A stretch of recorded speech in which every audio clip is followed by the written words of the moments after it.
machine data, and we want to look at the logs and give that, okay, where the alarms or anomalies are happening, and those kind of use cases. And another thing is to enable the search and many other things. And uh, there are a couple of other areas where data is collected through mobile. When you have mobile applications are deployed by particular enterprise. So let's say you go and download a bank application. Now, if that application doesn't work as it's supposed to be, and there are faults, so you need to gather the data and give that insight to the application owner. So that whole area is called mobile application analytics. So that's where also you need to do a real-time processing, and some of these infrastructure tools which have been talked about in this conference so far, they are used. But my role is more like the infrastructure is given. How do I build, and what kind of algorithm should I build, so that we can really enable the end use case. All right, so I think we are getting closer to the PPT. I'll make sure that I won't run through, and I'll give you enough time for your lunch.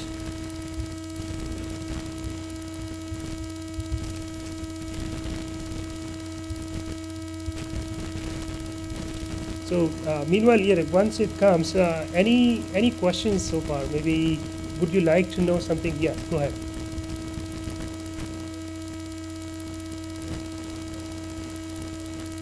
Right.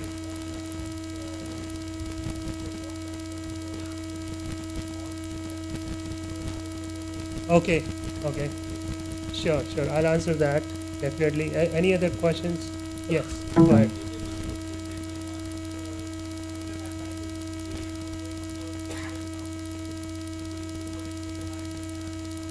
Right. Okay.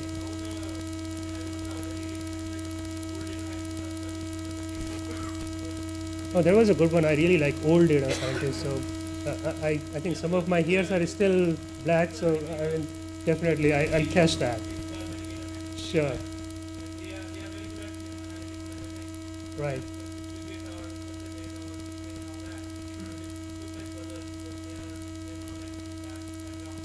Okay. Yeah, man, you're sharp, man. Hey, Vijay, Vijay, are you here? I think, yeah, there's Vijay, another fellow who is also PhD guys. I was just about to tell him that, hey, we are getting old and we need to, renew it. No, but I got you. So the thing is that, what you are trying to say is that, you have the machine learning techniques and technology, you have to get used to do that. And then plus, you have this infrastructure, right? And that infrastructure is also evolving so fast, right? So you need to know how I'm going to code in that infrastructure. So it's not really, if you know the k-means algorithm, and you just go and write in Scala and you are done. It's more like, okay, can I also twist and can I also tweak the k-means algorithm? So that's what you meant, and I agree with you. I mean, so those kind of skills, how do we build, and another thing is, what are those skills which we really should build up? Actually, that is also another question, right? So I think, yeah. Meanwhile, this is going on. Any other questions? Or maybe when I'm going through my deck, I will kind of stress on those. Yeah, go ahead.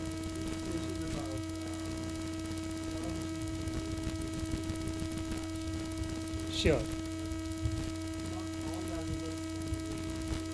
Yeah, I agree with you. Right. Yeah. Right.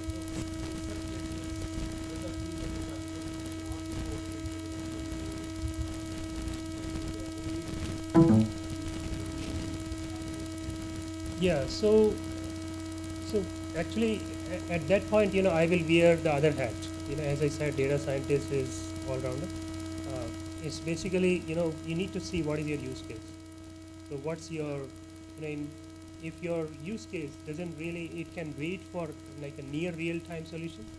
So you can really still do your batch processing, and you can maybe do a sliding window kind of thing. So even if you don't have your streaming algorithm, you can still do your sliding window concept, right? And then, what you need to do is that if you do your computation in a sliding window, and then, whatever you learn in this window and kind of pass on that to the next window. All right, so we are in the game. Okay, yeah. Okay, all right. Yeah, I will get to your questions. Yeah, go ahead. Go ahead. Yes.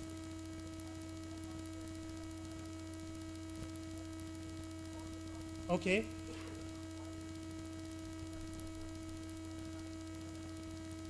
Okay. Okay. Sure. Yeah, yeah. I'll answer all that, and there is ample time. I don't want to have a lot of guys waiting for their lunch, so let's do that. Since I took that much effort to climb on this Savandurga, and somebody took my picture, and I was leading that. So let me show that photo. Okay, so so I know guys who are from Bangalore, they know about this peak Savandurga, and they're probably in your youth. I don't know. I mean, like some of the guys are still, I see a lot of youngsters here. They're probably going on a weekend on climbing this, but actually we climbed this on with a rope and everything, and one of the routes. So I'm going to use some of the jargons from rock climbing. So basically there are two ways. So one is a sport climbing, and another one is like, you have basically you use the cracks and all that, and you use a tread climbing. And this one is a sport climbing. So just like in a climbing, you have your climbing rope, you have a harness, you have, some of the bolts are already anchored there, and somebody who's a lead climber, he's actually climbing it, and the follow guy, who is belaying it, he's going to follow you. And you do it in a multi-pitch. So let me draw an analogy with a data science product. So the analogy here is that when you are building a data science product, what you really know is that your business leader is going to tell you that, hey, we want to develop this particular feature. And now you have to really figure out as a data scientist that how I'm going to do this climbing, how I'm going to do go from step A to step B, or step B to C, or to D. That's the number one. Then as in the climbing, you have your climbing rope, you have a harness and all that, right? And the same thing in a data science, you have all these tools, the different algorithms you have, the machine learning algorithms you have infrastructure, you have business knowledge which you need to leverage from others, and then the big data skills. And on top of it, your software skills. You should be comfortable with all the hashing techniques, all the queue and all the algorithmic, your data structure, the basic foundation of data structure, and big O notation, and all those kind of things should be in your head. Now, if we use all that, and that's how we do the climbing, and that's how we build a data science product. So to further go ahead, I just basically there is a something I'm very impressed by Ranveer from his movie from Rocket Singh, and his fantastic salesman he played, and I just thought about a story. He comes, and it's not going to happen probably. I don't know. It may happen if I I found my company and I sold it or something, and he may come and talk to me. So how do I become a data scientist? Who is a data scientist? And so data scientist is a new rock star. Well, he's a storyteller. I have been trying to do that story without the PPT. He's an expert coder, whatever data science swimmer or a data lake swimmer, and a statistician. He has to be comfortable with all the statistics concepts. Not all, at least he should be able to read any journal paper and able to grasp, what's maximum likelihood principle, how I'm going to, translate to this particular problem. Should I take a map concept, or should I take a ML concept, or should I take a Bayesian theory, or what should I do? If I don't have prior, what should I do? So all such things, should be kind of very fluent to him. And then on the top of it, you need to get your paycheck, right? So you need to solve your problem, the business problem, end of the day, the director is going to come and say, what the heck you did? And did you solve a problem? So you need to know the business problem, what you solved. It's not about the technology. So how do I become it? I think there was a question on that. My take is it's a very interesting and very long journey, just like my climb. There were multi-pitch. You go pitch by pitch, and you go and build your skill one by one.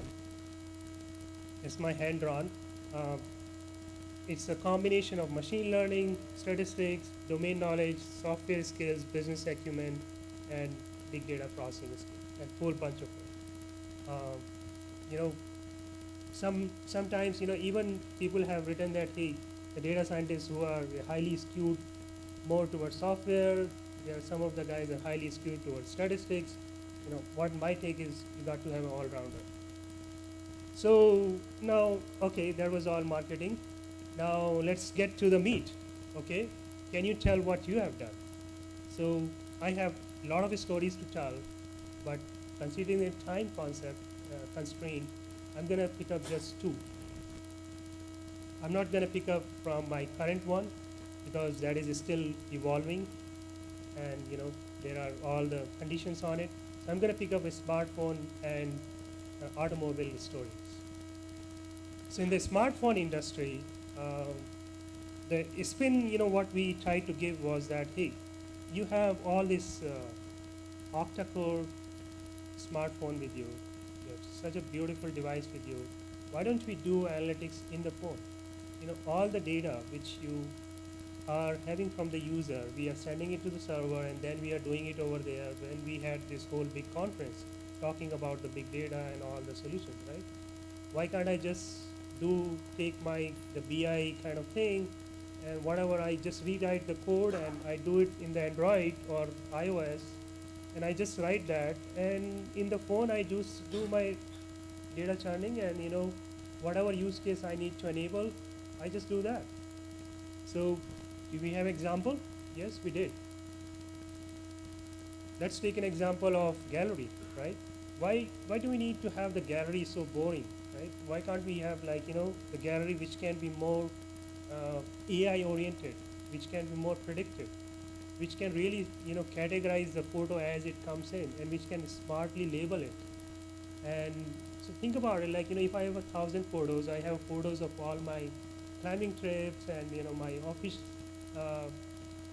off-site photos and all that, and if I need to share it, then I glance through it, which photo to show and all that, right?